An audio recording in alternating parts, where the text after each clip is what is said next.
Hello again, Chris Lee and Chase Robinson of Southeastern 16 here to predict Missouri's road trip to Tuscaloosa to face Alabama. You may see that at 2:30 Central on ABC. Our friends at BetOnline favor Alabama by 14 with an over-under of 56.5 points, making for a predicted final of Alabama 35, Missouri 21. Chase, Missouri comes off a dramatic home win over Auburn in a Brady Cook special, and Alabama had that game against Tennessee for a while. It just could not make key plays when it needed to. Disappointing upset at Tennessee, but not a season ender. Both these teams still firmly in the playoff chase as we get set for battle in the Yellowhammer State on Saturday. Yeah, you mentioned Missouri. I mean, they put it together late in the game to seal the deal there, and come from behind, win behind their game-changing quarterback Brady Cook, and Alabama just couldn't make the plays down the stretch. In what was a defensive battle in Knoxville, and from what I'm hearing from people who were at the game, the loudest they have ever heard Neyland Stadium, and so it just tremendous atmosphere in that game for the third Saturday in October. But these are two teams that are fighting for a chance at the college football playoff. Both of them see this game as a game they can win and a game that can help propel them for the rest of the year.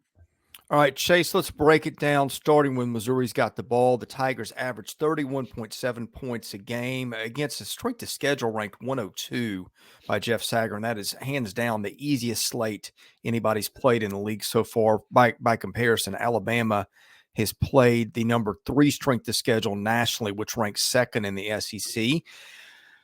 The Tigers will throw it 52% of the time, averaging 6.3 yards per pass, 5.3 per rushing play, a 0.2% turnover rate. That's tied with Vanderbilt as the best in the league.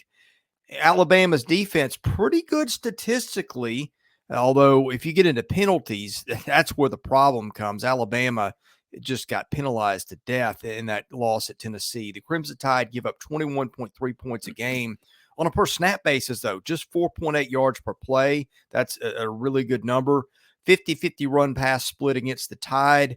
Teams get 4.2 per running play, 5.3 per passing play, and a turnover rate 1.6% of the time. I think this is going to be an interesting matchup. Missouri really has not hit its stride offensively. Don't know what the status of the running game is this week with Nate Noel. And Cook, let's not forget, Brady Cook didn't set the world on fire until about midseason last year. I think Luther Burden has not had the kind of year we thought. But then again, I think Alabama's defense has done some good things that have gotten overlooked at times too.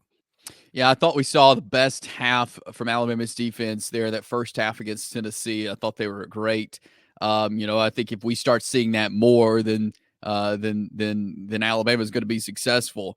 But you look back to the Missouri Auburn game, when they were just plagued with injuries there for a while. Missouri was. They lost Brady Cook, they lost Nate Noel. Both those guys ended up coming back and helping lead the Missouri Tigers to a comeback there. But we kind of exposed that maybe there's some depth issues for Missouri, where they just couldn't string some good offensive series together and get it done. So, that's my question for Missouri, I think, is what does depth look like? Who are some different guys you can plug in to make sure that doesn't happen, that you're not just leaning on one guy and Brady Cook, and getting some of those receivers involved will be big as well, I feel like, in this game. And letting Nate Noel and Marcus Carroll get some really good touches. Alabama's had trouble stopping the run at times, not all the time, but at times. But you get Luther Burden more involved, Theo Weist, some of these other guys, like some quick passes. Let them use their speed. Like, I think that could benefit Missouri as well. Yeah, we're thinking the same thing. Run after the catch defense is going to have to be an emphasis for Alabama, because you know what Luther Burden can do. Mookie Cooper last week took kind of a medium range pass and ran it about 50 or 60 yards down to the Auburn one to set up one of the scores of the game late. So Alabama will have to be on guard for receivers who can really move. And Brett Norfleet, their tight end, a guy that can do some damage too. But before we get to the other side of the matchup, tell folks about our sponsor, BetOnline. Yeah, they're the world's most trusted betting platform and your number one source for everything sports betting. Every stat, matchup breakdown, and even live odds and spreads to bet on during the games. They have the largest catalog of odds on everything from football, Major League Baseball, playoffs, NHL, NBA to political props. When the game's over, you can go to the online casino, get in on a game of blackjack or poker, or one of the over 150 slots games. So head over to their website today to get in on the action with America's most trusted online site for wagering. BetOnline. The game starts here. Alabama's offense averages 38.1 points a game. The Crimson Tide turned over 1.4% of snaps, which it only gets 63 a game. Sometimes Alabama's offense has been a little too explosive for its own good.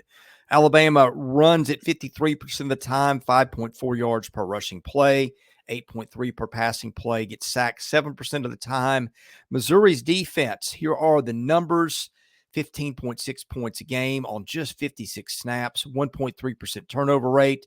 Teams will run at 55% of the time, 4.2 per rushing play, 5.2 per passing play. Missouri is sacked 9% of the time, or gets sacks 9% of the time. Pardon me. I think the key here will be Jalen Milroe and his decision making, and Alabama being able to get the ball to Ryan Williams a little bit more than it did a week ago. Yeah, I think composure was something that was lacking with Alabama's performance against Tennessee.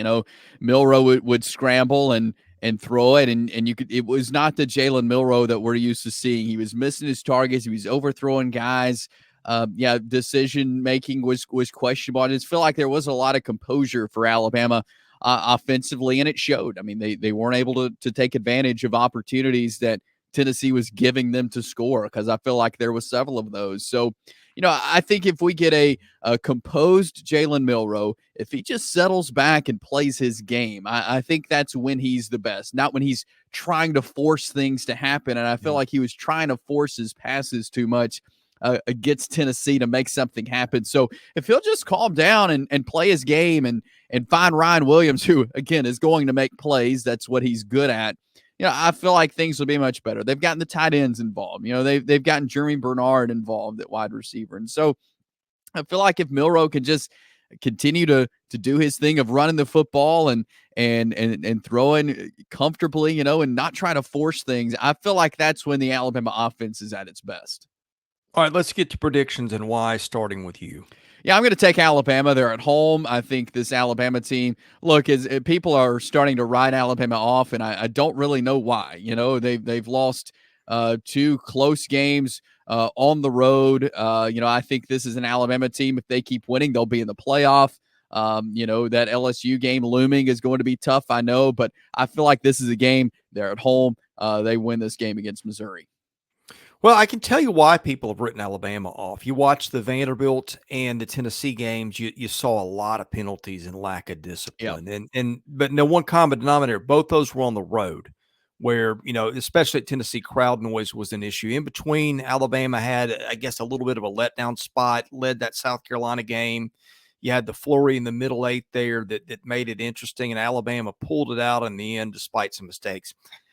I feel like Alabama's just kind of due to play better, Chase. I don't know how else to put it. I still feel like there's a good team in there somewhere. Now, I think Missouri's a good team too, and better than it's played so far. I think this will be interesting, but we'll take the Crimson Tide to win this one. When it's done, we'll wrap it up Saturday night. Hit the subscribe button and the like button and enable your notifications so you know when we do. I cover baseball, football, basketball year-round. Caroline.smith at Southeastern14.com. If you're interested in advertising, we do reach millions of people a year. For Chase Robinson, I'm Chris Lee. You've been watching Southeastern 16 presented by BetOnline.